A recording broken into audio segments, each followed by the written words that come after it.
जय श्रीमन नारायण गुरुदेव जी। आपके चरणों में कोटि कोटि प्रणाम। जी जी। गुरुदेव मेरे 3 क्वेश्चन हैं। मैं ये पूछना चाहती हूँ, अगर कोई लड़की अपने आप से अपना चरित्र खराब करे तो उसको पाप तो वो लगेगा, अगर माता पिता ही उसका चरित्र खराब कर दे तो? माँ बाप अपनी बेटी का चरित्र खराब करें जी। तो माँ बाप कैसे खराब कर सकते हैं? हमारे साथ में ऐसा हुआ गुरुदेव। कैसे? क्योंकि पहले जब हमारा विवाह हुआ तो उस समय मैं 10-11 साल की थी। जब आपका ब्याह हुआ? हाँ, तो पर वो विवाह नहीं था, हमें बेचा गया था। आपको किसने बेचा? माता ने हमारी। आपकी माँ ने बेच दिया? किसको बेचा? जिनके साथ में विवाह किया उनसे पैसे लिए गए थे। तो वो कितनी उम्र का था? वो हमसे ज्यादा उम्र के थे। कितने? ऐसे ही लगभग 19-20। वो 19 साल का था जी। और आप उस समय कितने साल की थी? ऐसे ही 10-11 साल की। जो पहला पीरियड होता है वो मेरी शादी के बाद ही आई। अच्छा, तो उस 20 साल के लड़के के साथ आपको बेच दिया? जी। फिर क्या हुआ? फिर क्या, फिर उस समय मुझे इतना ज्ञान नहीं था कि परिवार कैसे चलाए जाते हैं, घर गृहस्थी कैसे चलाई जाती है। ठीक है। फिर भी जैसे तैसे भी वो शराबी था। हर रोज मारता था, कूटता था। इतना भी है कि जहाँ तक कि आदमियों को भी घर पे लेके आता था, शराब पिलाता था, मीट बनाता था, मच्छी बनाता था, उन्हें खिलाता था। रात के 11 बजे 12 बजे यहाँ से जाना, और पूरा गांव एक गंगवार का और एक सरदार पूरी रात घर पे रहेगा तो हर कोई उंगली तो मुझ पे ही उठाएगी ना। फिर कितने साल चला ये सब कुछ? 9 साल। फिर वहाँ पे एक बेटा हुआ, एक बेटी भी हुई। आपकी बेटी उस समय हाँ। जब बेटा हुआ तब आपकी उम्र क्या थी? ऐसे लगभग 16-17 साल की थी। आप 16 साल की थी तब आपको बेटा हो गया? जी। ठीक है। फिर उसके बाद में वो मारने लगा, काटने लगा। शराब पी के कभी नाली में पड़ा रहता था, कभी गड्ढों में पड़ा रहता था, वहाँ से उठा उठा के लेके आओ। फिर जब वो ज़्यादा ही परेशान करने लगा तो मम्मी पापा ने वहाँ से घर ले आए। फिर मैंने उनसे ये कहा कि मम्मी ऐसा करो कि अभी मेरी दूसरी शादी मत करवाओ, हो सके वो आ जाए मुझे दोबारा लेने, या फिर मैं कहीं काम करके खा लूँगी। तो बोला नहीं, तेरे साथ में बच्चा है, अगर बच्चा नहीं है, तेरे साथ में बच्चा नहीं होती तो कोई बात नहीं है, दुनिया तुझ पे ये कहेगी, अच्छी भी रहेगी तब भी दुनिया तुझ पे उंगली उठाएगी। फिर उन्होंने मुझे दूसरा जगह करवाया। दूसरी शादी कर दी? जी। वहाँ से भी पैसे लिए गए। फिर बच्चा हमारे साथ में थे। फिर वो बोल रहे थे कि अगर तू, पहले तो कहने लगे थे ये कि हाँ बच्चों को भी सही समझूंगा, फिर बाद में हमारे बच्चों को मारने लगे, कूटने लगे। उसे अब सही। कहाँ हैं? अब क्या है? अब मैं वहाँ से दूसरी जगह हूँ। अब उसको भी छोड़ दिया? जी। अब कहाँ है? अब मैं अपने आप से बैठी हूँ। तो अब ब्याह नहीं किया? नहीं, अपने आप से दूसरी जगह बैठी हूँ। दूसरी जगह बैठी हूँ मतलब? यानी कि तीसरी जगह बैठी हूँ मैं अपने आप से, किसी से भी। मतलब तीसरी जगह ब्याह कर लिया आपने? जी। तो तीसरा वाला कैसा है? वो ठीक है। वो बच्चों को अपना रहा है? जी। तो अब हमसे क्या पूछना चाहती हो? मैं ये पूछना चाहती हूँ, जो मेरे साथ में हुआ इसका पाप कौन भरेगा? इसका पापी कौन है? जी। और दूसरी बात ये है कि जब हमारे बाबा को जब समय पूरा होने लगा था तो वो अस्पताल में एडमिट थे, तो उन्होंने मुझसे ये कहा था कि संगीता कोई भी तुझे तेरी माँ को रोटी नहीं देगी, तू ही देना। तो ठीक है, मैंने वो वचन दिया उन्हें कि ठीक मैं ही मम्मी को संभालूंगी। अब वो घर में इतनी दुखी करने लगी है कि हद से ज्यादा मेरे पूजा पाठ से। कौन दुखी करने लगा? मम्मी। आपकी माँ? हाँ, मेरे पास में रहती है। पूजा पाठ कुछ भी करो, हमेशा तंग करते। माला जपने जाती हूँ तो अंदर जाके फोन लगा लेगी, बात करने लगेगी और कहती है तू पूजा पाठ कर रही है, तुझे क्या मिल रहा है, ऐसे भगवान को मैं लात मारूं। तो अभी आप तीसरे के साथ खुश हैं? जी। तो फिर अब तो खुश है ना? जी। तो अब क्या दिक्कत है? अब दिक्कत यह है, जो मेरा तीसरा वाला पति है वो बात बात पे मुझसे झूठ बोलता है। अच्छा, क्या झूठ बोलता है? यही, कोई भी बात हो मैं इनसे ये बोलती हूँ कि जो भी बात हो सच बोलो करो, पर यह है कि जो भी बात करते ऐसा है कि इनकी दूसरी पत्नी भी है। अच्छा। हाँ। तो तीसरा वाला जो पति है उसकी ऑलरेडी पहली पत्नी है? जी। आप उसकी दूसरी पत्नी हो? जी। अच्छा। तो आपने ऐसे से क्यों ब्याह कर लिया जिसकी ऑलरेडी थी? उन्होंने मुझे से कुछ बताए नहीं थे पहले। मतलब तीसरे वाले ने भी आपको धोखे ही में रखा? पहले बताए नहीं थे कुछ भी। तो अब तो रखता है ना प्रेम से? हाँ, अब रखते हैं प्रेम से। अब आप ये पूछना चाहती हो कि ये पाप कौन किसके गले जाएगा ये पाप? जी जी, क्योंकि आपकी माँ। देखो, जब आप 11 साल की थी, 9 साल की, 11-12 की, जब आप 11-12 साल की थी तब आपकी माँ ने आपका जबरदस्ती ब्याह कर दिया। जी। तो आपको ऐसा क्यों लगता है कि उस माँ ने बेचा? हो सकता है उस माँ ने ब्याह ही कर दिया हो आपका। नहीं गुरुदेव, वो घर वाले बोलते थे कि तेरे माँ ने 5,000 रुपए लिए कि 10,000 रुपए लिए, यदि उन्होंने पैसे लिए कि हैं, तुझे डंगर की तरह हमने खरीद यदि के उन्होंने लेकर। बेचा है, तो फिर माँ पापी है आपकी। यदि नहीं बेची, आपका विवाह किया है, तो माँ पापी नहीं है। और केवल गुरुदेव माँ मेरे- इस बात की पापी है कि आपको जबरदस्ती इतने बड़े लड़के से आपका ब्याह कर दिया। देखो, विवाह ऐसे नहीं होता, साल 2 साल का ही बड़ा छोटा चलता है, डबल नहीं चलता कि लड़की 10 साल की है और लड़का 20 साल का है, ये नहीं चलता। यदि कोई भी माँ बाप अपनी बेटी के लिए उससे डबल उम्र का लड़का चुनते हैं, तो वो माँ बाप पाप के भागीदार हैं, क्योंकि उस समय बच्ची तो निर्णय नहीं ले रही है, माता पिता डिसीजन ले रहे हैं। तो लड़की के लिए वर कैसा होना चाहिए? लड़की 10 साल की, लड़की 20 साल की है, तो लड़का 22 साल का हो, 25 साल का हो, बस ज़्यादा उम्र वाला ना हो, ये न्याय है। यदि लड़की 20 साल की और तुम लड़का 40 साल का ले आओ, तो ये तो बेटी के साथ अन्याय हुआ। और वो अन्याय का भागीदार कौन है? उसके माता पिता, क्योंकि वो लेकर आए हैं। और केवल गुरुदेव मेरे साथ में ये हादसा नहीं हुई है, मेरे सभी बहनों के साथ में ऐसा किया गया। तो आपकी माँ कहाँ है? मेरे पास में ही रहती है, इस समय दूसरे जीजा के पास में है। तो वो कैसी माँ है? निर्दयी है? मैं ये पूछना चाहती हूँ कि अब मैं करूँ क्या? पापा को भी यही वचन दिए मैंने कि मैं रखूंगी, और वो घर में इतनी दुखी कर रही है कि मेरा खाना पीना हराम तो है। माँ को भेजो क्यों, ऐसी माँ को जो आपको बेच रही है, जो आपके साथ गलत काम कर रही है। ऐसे लोग दया के पात्र नहीं है। यदि पहले ये कंफर्म करो कि माँ, हो सकता माँ सही हो, उनने गलत खुद- है, माँ- गलत है, तो आप उनको खाना पीना देना आपका कर्तव्य भी है। बूढ़ी अम्मा कहाँ जाएगी? इंसानियत तो कहती है कि आप उनको खाना पीना दो, लेकिन वो दया का पात्र नहीं है। जब धृतराष्ट्र के 100 बेटे मारे गए, तब भीम भैया धृतराष्ट्र को रोटियां ऐसे कुत्तों की तरह देते, बुढ़े खा ला। तो लोग कहते हैं, अरे भीम, वो तेरा बाप है, बड़े पिता है ना धृतराष्ट्र, भीम के तेरा बड़ा पिता है, तो कैसे कुत्तों की तरह परोसता है? तो भीम भैया बोले कि मैं ही क्या पुत्र धर्म निभाऊं? ये वही बाप है जिसने भरी सभा में द्रौपदी लुट रही थी और ये चुपचाप तमाशा देख रहा था। क्या मैं ही धर्म का पालन करूं? इसका कोई धर्म नहीं है। ये वही धृतराष्ट्र है जो भीम को गले लगाने के बहाने दबाकर मारना चाहा, वो तो भगवान ने दूसरा पुतला दे दिया भीम का। कुल मिलाकर के ये धृतराष्ट्र इस दया का योग्य नहीं है, दया का पात्र नहीं है।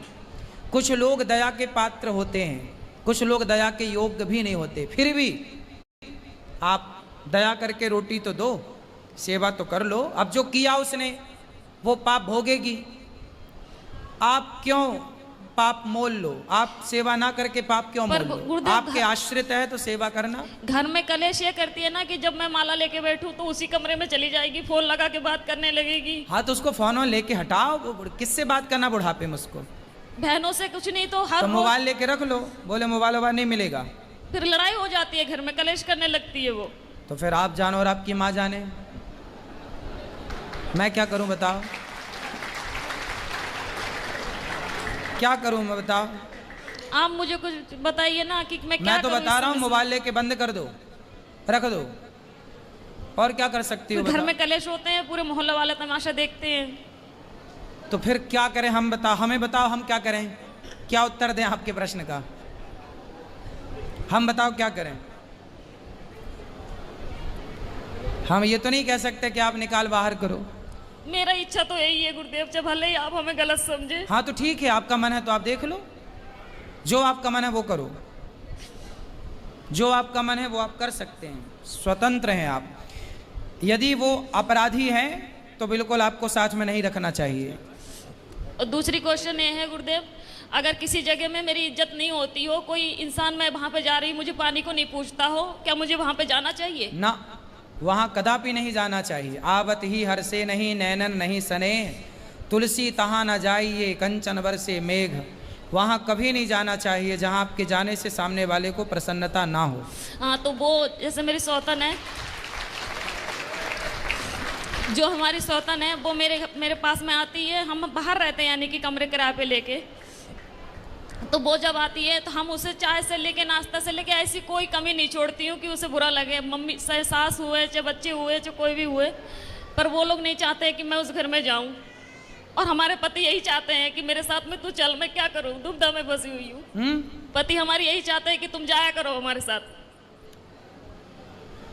भाई जो आपकी सौतन है, पहले तो उसका ही अधिकार है ना आपके पति में। जी जी। आप तो बाद में आई हो जी। वो आपको क्यों स्वीकार करेगी? नहीं, उसने करवाई थी ये शादी। अच्छा, उसी ने करवाई थी? जी, उसकी मर्जी से हुई थी।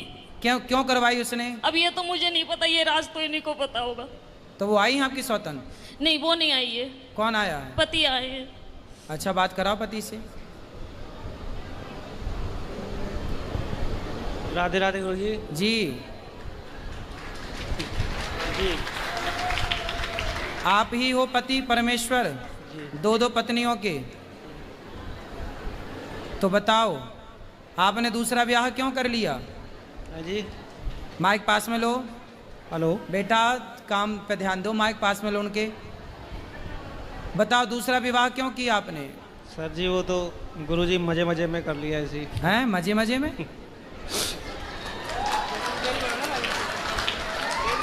तो आपकी पत्नी ने आपको बोला था, पहली पत्नी ने, जी कि ब्याह कर लो? बोला नहीं था, लेकिन हम। राधे राधे गुरु जी राधे राधे। आपके चरणों में कोटि कोटि प्रणाम। खुश रहिए। गुरु जी मैं बिहार से आई हूँ, मैं जात का ब्राह्मण भी हूँ। मैं बचपन से ही रामायण का पाठ करती थी, अभी तक मैं रामायण की पूजा रोज करती। ठीक ठीक। गुरु जी मुझे 3 बेटी है, मेरा पति बहुत दारू पीता है। क्यों दारू पीते हैं? कहाँ हैं आपके पति? आपके चरणों में लाई। कहाँ है, बुलाओ। कहाँ है इनके पति? हाथ उठा लो इनके पति। वो आ रहे हैं, जल्दी आ जाइए भैया।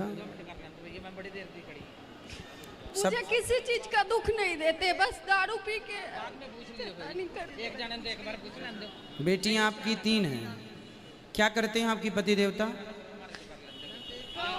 आपके पति काम क्या करते हैं, कौन सा काम? बस का ड्राइवर। अच्छा, बस के ड्राइवर हैं। बुला लो। मुझे कुछ चीज का दिक्कत नहीं, बस दारू पी के 10 दिन से मुझे भी मारते हैं, मेरे बच्चे को भी, भगवान को भी फेंकने जाते। बात करो, बात कर लो भैया। राधे राधे गुरु क्या जी। नाम है आपका? मंतोष ठाकुर। माइक पास लो। मंतोष ठाकुर। मंतोष भैया हैं आप? जी सर। शराब क्यों पीते हैं? अपना भर तो कोशिश करते हैं नहीं करें, लेकिन कोई शाम चिंता को- है आपको? जी। क्या, किस बात की चिंता है बताओ हमें। बाल बच्चा दुखी हो जाता है इस चीज़ से। दुखी क्या हो जाता? शराब पी के मारोगे तो बच्चे तो दुखी हो ही जाएंगे। हम तो खुद चाहते हैं सर इसको छूट जाए। शराब आप छोड़ना चाहते हैं? जी। तो फिर कौन आपके मुंह में डालता है शराब? दोस्त यार हो जाता है, कोई न कोई जीर कर देता है सर। ये दोस्त यार जो आपको शराब पिलाएं वो आपके दोस्त कैसे हो सकते हैं? जो आपको गलत रास्ता बताए वो आपका दोस्त है कि दुश्मन, पहले तो ये बताओ। इसलिए गुरुजी इनको लेके यहाँ आए जाते हैं इसलिए गुरुजी। आपका दोस्त मैं हूँ। ये दास अनिरुद्ध को अपना दोस्त बनाओ। आज से हम आपके दोस्त। और जो आपको शराब पिला रहे हैं ना, वो आपके दोस्त नहीं है, वो आपके सबसे बड़े दुश्मन। अच्छा बताओ, कोई मेरा दोस्त मेरे पास शराब लेके आए, बोले अनिरुद्धाचार्य जी आप मेरे दोस्त हैं, एक पैक मारो क्योंकि आप मेरे दोस्त हैं, तो वो मेरा दोस्त का काम कर रहा है कि दुश्मन का? वो किसका फर्ज अदा कर रहा है? अरे दोस्त ऐसा नहीं होता, दोस्त तो वो होता है जो अपने दोस्त को बुरे रास्ते से सही रास्ते पर ले आए। ये तो दुश्मन होता है जो शराब पिला दे और आपको भटका दे। आप तो ड्राइवर हैं, शराब पी के गाड़ी चलाएंगे, बस चलाएंगे, कितनों की ज़िंदगी खतरे में आ जाएगी मेरे भाई। जी गुरु। इसलिए शराब मत। और देखो शराब पी के कितने जगह इसका एक्सीडेंट से टूट फाट गया है, एक भी जगह सही नहीं है गुरुजी। बात कराओ। जी देखो गुरु। पूरा अंग अंग टूटा पड़ा है आपका। जी। तो देखो आपकी बेटियां कितनी हैं? आपकी बेटियां 3 है। 3 बड़ी बड़ी बेटी बच्ची हैं। नहीं बच्ची है। तो बड़ी हो जाएंगी, फिर उनकी जिम्मेदारी कौन संभालेगा? आप शराब पी के भगवान न करे कल कुछ आपको हो गया तो बच्चों की जिम्मेदारी किसकी होगी? कल फिर आपकी बच्चियां कहीं गलत रास्ते पर ना चले जाएं। अरे माँ बाप इसलिए होते हैं कि बच्चों को सही संस्कार दे के आगे बढ़ाओ। आप शराबी बाप हो ना, तो आपकी बेटियों को कल किस नज़र से लोग देखेंगे? इसकी क्या गारंटी है आपकी कि बेटी को लोग सही नज़रिए से ही देखेंगे? शराबी की बेटी आपके घर में लोग आएंगे शराबी के घर कैसे लोग आते हैं? अच्छे लोग तो आते नहीं हैं। नहीं। तो शराबी के घर शराबी ही आएगा, तो कल आपके घर में जो दूसरा शराबी आएगा जिसको आप फ्रेंड कह रहे हैं, दोस्त, वो कल आपकी बहन बेटियों पे क्या नज़र रखेगा? कौन गारंटी लेगा इसकी? पड़े होंगे। इसलिए ऐसी हालत है, अभी मैं 5 महीने की प्रेगनेंसी में हूँ, फिर मैं इसको बिहार से यहाँ लेके आई हूँ। चलो अब गुरुजी से मिल। अब आप प्रॉमिस कीजिए, वचन दीजिए कि शराब नहीं पिएंगे। नहीं होगा गुरुजी। अब नहीं पिएंगे? नहीं। जब आपको शराब पीने का मन हो, इसको कथा सुन लिया करो। मेरे भाई, अपना भविष्य ना खतरे में डालो। शरीर की हालत देखो क्या बना रखा है आपने, शराब पी पे। जो पैसा शराब पीने में खर्च करते हो, 2 पैसा बचाओ, बच्चों को अच्छे से अच्छा स्कूल में पढ़ाओ, योग बनाओ, और आपकी बेटियों से आपकी पहचान हो, है ना। ये तो नहीं सोचते कि बेटा नहीं है इसलिए टेंशन है। नहीं नहीं गुरुजी, नहीं। बेटा बेटी में कोई अंतर नहीं है। विधाता ने जो दिया है उसे प्रसाद समझ के रखना चाहिए। जी ठीक है। मीरा जैसी बेटी हो गई तो हजारों पीढ़ियां तर जाएंगी। 21 पीढ़ी की क्या कहें हम, हजारों पीढ़ियां तर जाएंगी मीरा जैसी हो गई तो। इसलिए सच्चे मार्ग पर लगाओ। इसे कसम खिलाओ, आज के बाद जब वृंदावन से जाएगा शराब नहीं हाथ में बात लगाए। कराओ, बात कराओ। जी गुरुजी। देखो आपकी पत्नी को आपकी कितनी चिंता है। जी। आपकी पत्नी आपको, देखो पत्नी का धर्म निभा रही है आपकी पत्नी, कि मेरे पति शराब ना पिएं, सही रास्ते पर चलें और बच्चों का लालन पालन करें। तो आप आज मुझे वचन दीजिए कि आप शराब नहीं पिएंगे। नहीं पिएंगे गुरुजी आप। सही? सही। मैं विश्वास कर लूं? बिल्कुल कर। मेरे बचपन का एक दोस्त था, उसका भी नाम मंतोष था। जी। आप भी मेरे दोस्त हो गए आज से। जी। हो गए? जी। तो आप मेरे को अपना दोस्त बनाएंगे? जी बनाएंगे। तो जब भी आपको शराब पीने का मन हो तो अपने दोस्त को याद करेंगे जी। और कथा सुनेंगे। जी सुन। और उन दोस्तों के संग में नहीं रहेंगे जो आपको शराब पिलाएं। ठीक है। ठीक है। आप अच्छे ड्राइवर बनो, अच्छा काम करो। गुरुजी, अब मैं बोलती हूँ दीक्षा ले लो, मैं भी ले लूंगी लड्डू गोपाल के। लेकिन ये मीच माछ अंडा मुर्गा बहुत खाते हैं, ये भी बहुत अच्छा लगता है इनको। आप मांस भी खाते हैं? जी गुरुजी। तो ये सब अच्छी चीज़ है। किसी की हत्या करना अच्छा है अपने लिए? बताओ। आज से बिल्कुल शुद्ध वैष्णव होके जाइए यहाँ से, वृंदावन से। कोई शराब नहीं, मांस नहीं। कथा सुनते हैं आप? जी गुरुजी। रोज सुनते हैं? नहीं रोज तो नहीं सुनते। रोज सुनिए मोबाइल पे। आप बस चलाते हैं, ट्रक? जी जी। बस तो गाड़ी चलाते रहें, मोबाइल पे कथा लगाएं, यात्री भी सुनेंगे, आप भी सुनना, है ना। ठीक है। और बढ़िया चलने देना कथा। तो कभी नहीं सुनते थे, मैं यहाँ लाई हूँ बस कथा सुनाने के लिए। जो कथा सुनेंगे आपसे भेंट हो जाएगी तो इसका थोड़ा दिमाग बदल जाएगा। बदल जाएगा दिमाग, भगवान कृपा करेंगे तो बदल जाएगा। अब आपको नहीं पीना शराब और नहीं खाना मांस, ठीक है? ठीक है। मैं विश्वास कर लूं? बिल्कुल। दाल चावल सब्जी रोटी बादाम काजू किशमिश छुआरा मुनक्का खाया करो, जी। केला फल फूल सेब इत्यादि खाया करो, मांस नहीं। ठीक। नहीं खाएंगे? सही? सही। विश्वास कर लें? क्या क्या खाना पसंद करते थे मांस में आप? क्या थे? क्या क्या खाते हैं? मछली खाते हैं? मछली खाते हैं। मुर्गा? मुर्गा भी। बकरा?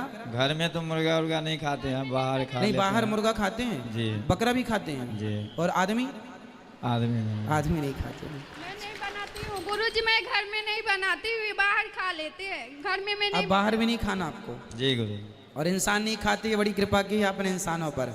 ठीक। बच्चे हैं बेचारे, नहीं तो सब मेरे बच्चे जनसंख्या लोग भी कंट्रोल खाना हो नहीं जाती है। चाहते, बच्चे लोग भी राधे राधे हमेशा बोलते रहते हैं। अब आप अपने बच्चों को अच्छे संस्कार देंगे, हाँ या ना? जी। और शराब और मांस नहीं खाएंगे? ठीक। ठीक है। भगवान तालियां बजाइए इनके लिए, इन्होंने वचन दिया, हमारे विश्वास को तोड़िए मत। ठीक है गुरु। खुश रहिए। अब जो रह गए हैं, देखो समय हो गया है, जो रह गए हैं कल कर लेना बेटा।